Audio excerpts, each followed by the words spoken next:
Hey there, it's Danielle Burnock from DanielleBurnock.com, that lady on the internet who loves you, connecting you to the love that heals so you can love yourself from survive to thrive. And today I want to talk about courage. Courage. What is it? What does it do for us? How do we get it? Life can be really hard. We go through scary times in life. Recently, this topic of courage has come up for me in my own life, but also it's my topic this week for my Victorious Souls tribe. And I sent out in my email to them this week a link to a new blog post I have on my website. The name of that blog post is Words to Fuel You When Life is Hard. I was thinking of sharing just that with you until I went back and listened to a couple of other episodes on the podcast that I did on courage. So I'm going to share a link to one of those with you about taking courage, and then the link to this article also, because courage is something we have to take. Fear just comes. Things happen. Life gets hard. That stuff just happens. We don't have to ask for trouble. Life just dishes it out sometimes. And sometimes life can be just downright terrifying. Or if we have a dream and something we want to do, that can be terrifying. We can be faced with scary, terrifying things very often. What do we need for those things? We need courage. But that courage doesn't just land on us. It's something we have to take.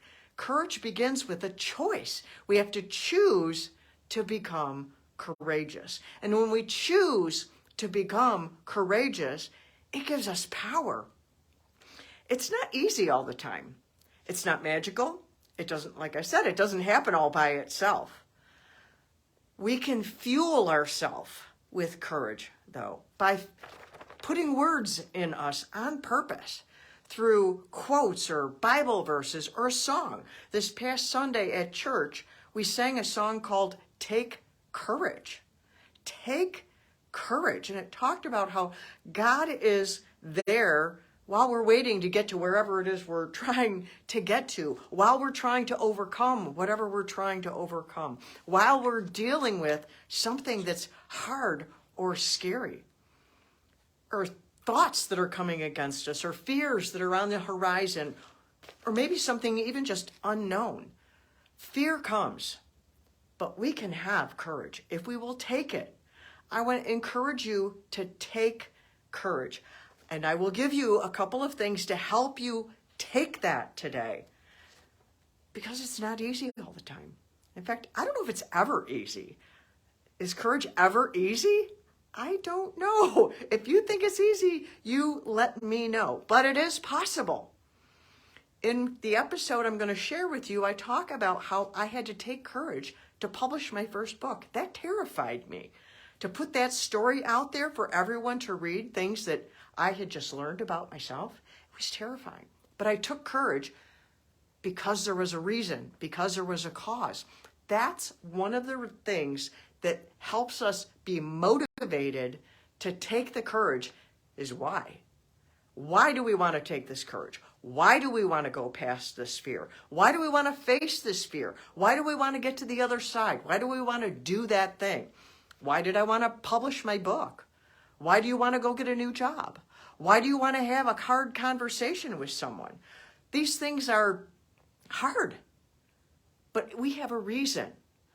When we have a goal, we can push through that fear. We can take courage. And if you listen to the other episode I'm going to share with you, I talk about how taking that courage is not a guarantee of the outcome. We're not guaranteed things are going to go how we want. But that doesn't mean to not take courage. What that means is when we get there, wherever there is, we can take courage again to deal with whatever was the result of that. Choice. Choice is how we get courage, but choice is what we have on the other side of it also. I call it our superpower. Viktor Frankl called it man's last freedom, our ability to choose how to respond. And we can choose courage to respond to what's going on in our life now. And on the other side of that, if it goes great, we can choose to celebrate.